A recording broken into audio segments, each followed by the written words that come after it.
the pursuit of gold, the challenge to succeed, the achievement of performance excellence. But behind every star performer is a coach, setting high expectations, building skills, confidence and flexibility, resolving conflicts, maintaining motivation. The same applies to your people. They need coaching too, to become the best they can be.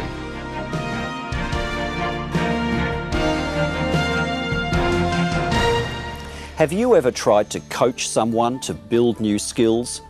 Ever been frustrated because the person hasn't picked up the task?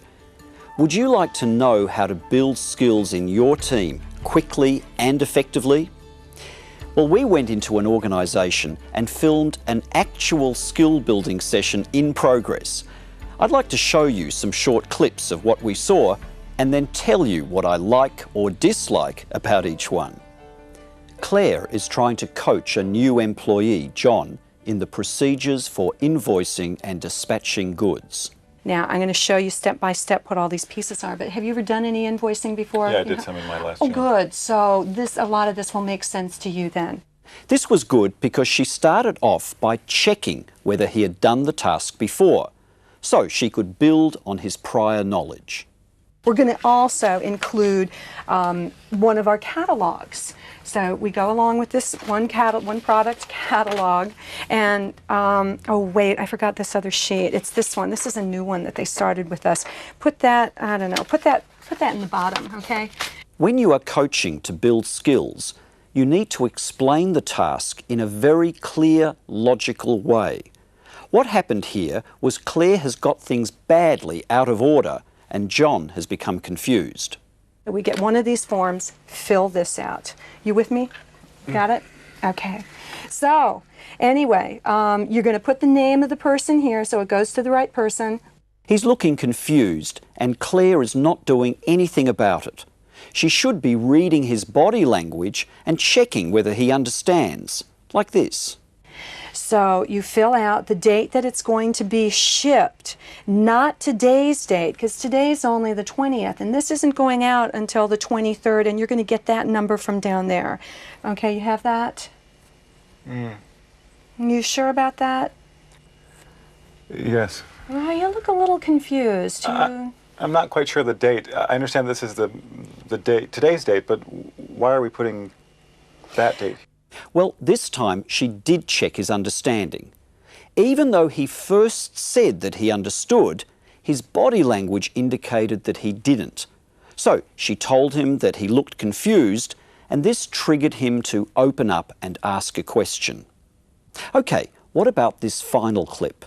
So all you have to do is come over here, put in the number, and hit enter, and you're all set. And this is just for filing. Okay. So does all make sense to you? Yes. If you have any questions, I'm just down the hall. Give me a call, okay? Just explaining a task is not enough. She should have asked him to practice doing the task so she could check if he had mastered the skill. If you want to show someone how to do a task, there's a simple approach that works very well. First, you need to explain clearly how to do the task. You then need to show or demonstrate doing the task properly. Third, get the other person to practice doing the task themselves. And finally, give them feedback on their performance. Now, do you have to do the 4 steps in that order? Basically, yes, but there's 2 points here. Sometimes you combine stages. For example, you might explain and demonstrate at the same time. Then you get the person to practice and then finally give them feedback. Second, sometimes you will be at one step but need to go back to an earlier step. For example, let's say you've explained, demonstrated and asked the person to practice the task. Now maybe they don't do it that well. So you go on to step 4, give them some feedback, but then go back and repeat steps 3 and 4. You only end the coaching cycle when they can do the task correctly. You know, today's organisations really stress teamwork, people management and customer service. And you can use this approach to build any type of skills, even soft skills. In fact, let me show you Mike, who works at the front counter of a government agency. If they don't do them upstairs and get them down to us, I don't really know what else I can do. Well, what's wrong with this organization? I mean, my God, it takes me 45 minutes to get here. I can't just run back and forth. You want to look again and see if it's there? Yeah.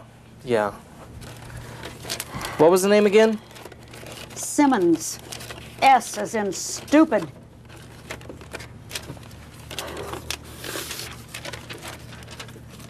No. You'll have to come back. Now, Mike's customer service skills do need improvement. Let's listen in as Joe, his team leader, uses the 4 steps to help him deal with situations like this better. He will start by explaining clearly how Mike should have handled the difficult customer. And what you want to do is you want to let her know that we care by just listening to her.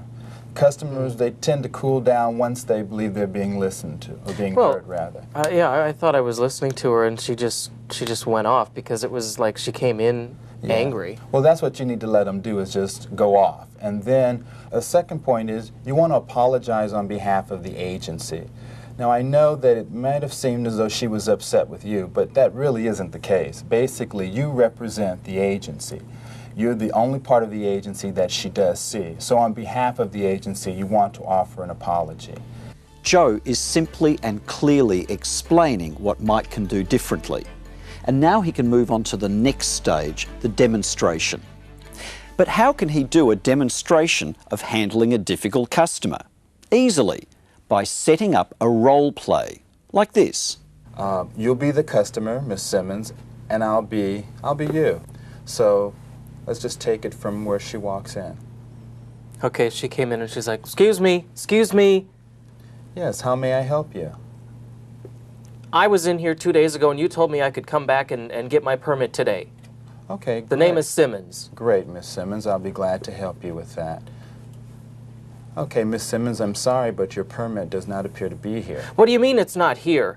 You told me to come back 2 days later and it's not here, and I drove 45 minutes and you're supposed to have it here because you told me it would be ready. Yes, Miss Simmons, I do understand that, and I would wish to offer an apology. Ordinarily, it does only take 2 days, but for some reason, in your instance, it seems to have taken a little longer. But what I can do for you, if you have the time, is I'll just take the opportunity to call upstairs. Perhaps it's ready and maybe we just need to go upstairs and get it. Can you hold one moment while I do that for you? How long is that going to take? Just only a few minutes. Well, okay. All right, great.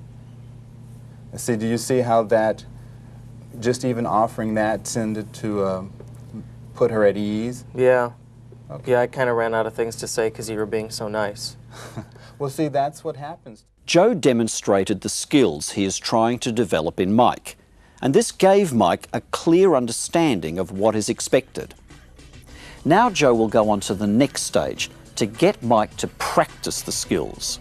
So now, just to make sure, I'd like to role play again, but this time I'll be Mrs. Simmons, and you can be yourself. Yes, I'm Mrs. Simmons, and I'm here to pick up my permit.